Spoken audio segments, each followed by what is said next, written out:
The Church at Prayer. A word about the Assembly Prayer Meeting. W. J. Hocking. Peter therefore was kept in the prison, but prayer was made earnestly of the church to God for him, Acts 12 verse 5, RV. They lifted up their voice to God with one accord, Acts 4 verse 24. The habitual exercise of prayer under all circumstances and by all men is inculcated and encouraged in Scripture. We find from examples there recorded that prayer was offered to God both individually and collectively. Peter at Joppa prayed alone on the housetop. Paul and Silas united their prayers and praises at midnight in the prison at Philippi. The disciples at Tyre with their wives and children accompanied Paul and those with him to the ship, and they knelt down upon the beach and prayed together before they bade each other farewell, Acts 21 verses 3-6. There are, of course, many instances both in the Old and New Testaments of persons who have privately unburdened their hearts in prayer for themselves or for others, and have been both heard and answered through the abounding mercy and favor of God.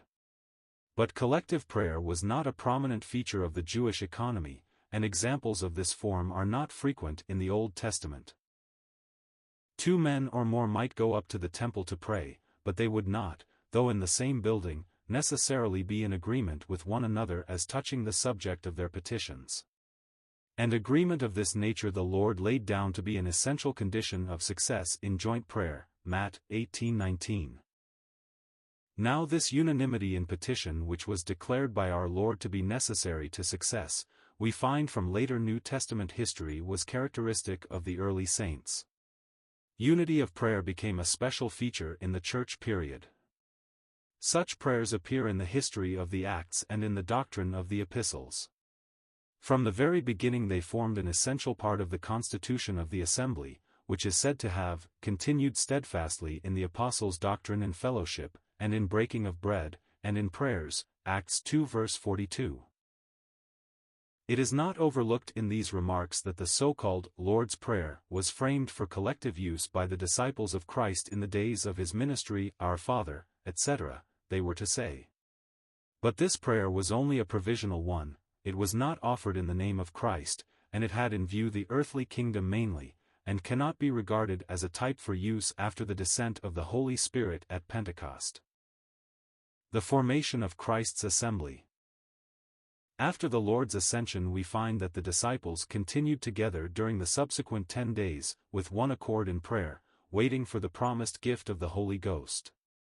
On the day of Pentecost itself they were all with one accord in one place, and it was upon this company assembled together in agreement of purpose that the Holy Spirit was shed forth by the exalted Christ.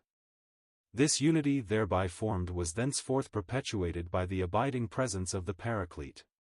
By the one Spirit they were all baptized into one body, 1 Corinthians 12 verse 13. By this action and presence of the Holy Spirit there was a new thing formed in the earth, a church to pray as saints had never prayed before, a church to praise as the sweet psalmist of Israel had never praised, a church to be the pillar and ground of the truth in a degree unknown to the prophets and holy men of old. Moreover, as the Holy Spirit is still present, these qualifications of the church remain true today. It is, therefore, possible for a company representative of the Church of the living God still to pray, to praise, to hold the truth, even as was done at the beginning, always provided that the Spirit of God is honored and obeyed, and that the Word of God is acknowledged to be the sole standard of reference for guidance in all matters. If this be possible, and who can deny it? What showers of blessing we are missing! Take, for example, the instance of united prayer by a company meeting together in the name of the Lord Jesus. How effective this effort should be when prayer is made under these conditions. If the effectual fervent prayer of one righteous man avails much, James 5 verse 16, how much greater a result may be expected from the effectual fervent prayers of an assembly of righteous persons, unified and energized by the Holy Spirit of God. Prayer in the Spirit. I ask my brethren whether it is not a factor of the utmost account in the potency of assembly prayer that the Spirit of God Himself makes intercession with groanings that cannot be uttered? Surely we have not become oblivious to the fact that when the Spirit intercedes he does so according to God, Romans 8 verses 26 to 27. Why, in this very thing lies the boldness that we have in God. For we know that if we ask anything according to his will, he hears us.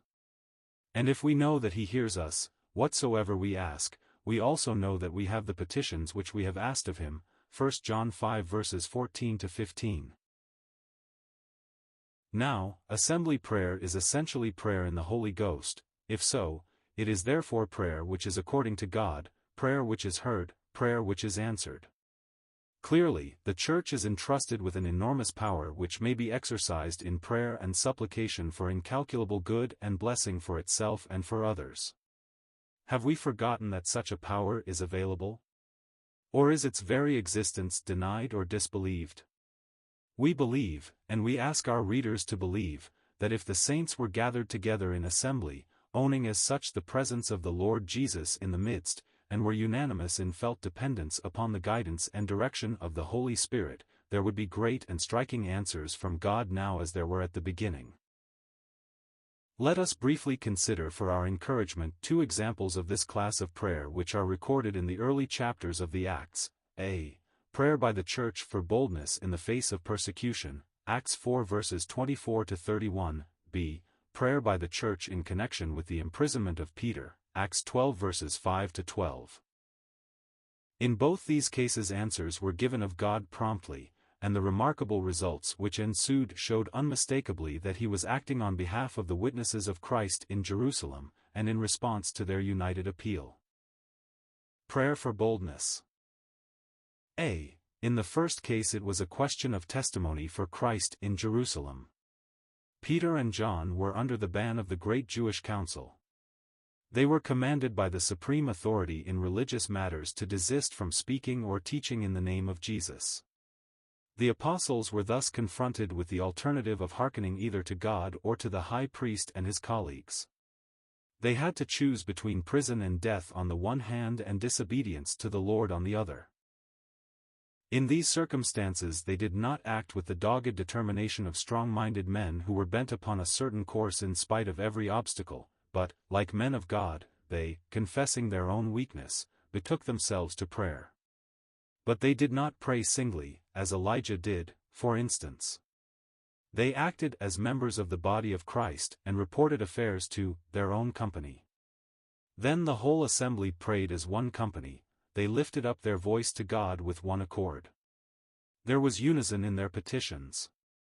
That phrase, with one accord, so characteristic of the church history found in the Acts, indicated that there was among them only one mind and one mouth, Romans 15 verse 6. It is an early sample of that cooperative prayer which should ever mark assembly action.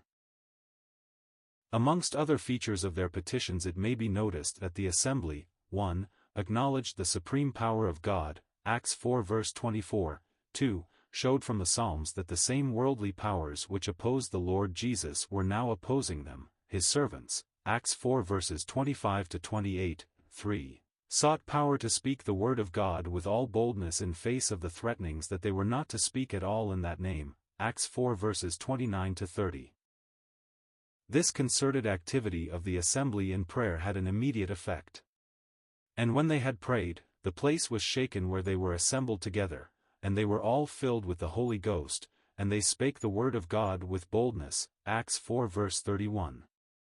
These results showed how puny and impotent was that evil company in the council chamber at Jerusalem that was flourishing the sword to terrorize and silence the servants of God. In the assembly was the voice that could shake the earth, Hebrews 12 verses 25 to 27. In the assembly was the Holy Ghost as the omnipotent witness on the earth. No wonder the disciples spoke the word of God with boldness in consequence of their prayer. Prayer for deliverance. B. The second instance of joint prayer was one in which the civil authority threatened the church in the life of one of its members. King Herod, having put James to death, purposed the execution of Peter also. With this evil design he kept the apostle in prison during the Passover, intending to put him to death so soon as the feast was past. What could the feeble flock of disciples do in opposition to the Idumean king with his prison and his soldiers? They did what the church should invariably do under all circumstances. The assembly should not rely for support upon an arm of flesh, nor should it forget the Lord's assurance that the gates of Hades shall not prevail against it. Its habitual attitude throughout its day of conflict is to be praying always with all prayer and supplication in the Spirit, Ephesians 6 verse 18. Hence in Jerusalem the disciples on this occasion prayed to God for Peter, and they prayed not as units but as a unity. It is written of them that unceasing prayer was made by the assembly to God concerning him, Acts 12 verse 5. Thus, in its new capacity as the Church of God on earth, the assembly made supplication throughout the days of unleavened bread and into the night immediately preceding the purposed execution of the apostle. Then Peter himself, having been delivered by the angel, stepped into the prayer circle, a living proof of how assembly prayer could set in motion here upon the earth the irresistible machinery of heaven. What place has assembly prayer among us? In view of these incidents and of various exhortations in the epistles to this kind of united prayer, we wish to challenge our readers concerning the place and importance assigned to assembly prayer in modern practice. Is collective prayer the most prized weapon in our spiritual armory? If not, why not? It must be understood that no reference is now being made to the prayers of an individual nor to those of a number of individuals met as such to pray for specific objects, such as the progress of the gospel. These have their season and usefulness, but Scripture shows that there is a very special place reserved at the throne of grace for the assembly. If this prayer meeting is neglected or allowed to fall into disuse, there must be great disadvantage and loss. It will be hard to find an excuse to justify this dishonor. Those assembled may be but 2 or 3 numerically, perhaps with sisters in the majority, but they are gathered to the name of the Lord Jesus, they recognize the Lord in the midst, they own also the presence of the Holy Spirit to guide and direct, and are full of pious fear lest they should grieve the Spirit and hinder his action. Under such conditions, the praying assembly is swayed as a single organism by the indwelling Spirit into an impulsive appeal upward for grace to help in time of need. Assembly prayer is not the utterance of 100 prayers on the same theme by 100 persons on the same occasion, but the presentation of a single prayer, intensified 100-fold on account of the harmony wrought by the Spirit of God among the 100 persons present. The regular weekly prayer meeting is a church meeting equally with the breaking of bread. The throne of grace is then approached by the assembly as such, even if there are but a few in number. Let not the assembly allow the prayer meeting to lapse, neither the individual believer absent himself habitually therefrom without adequate reason.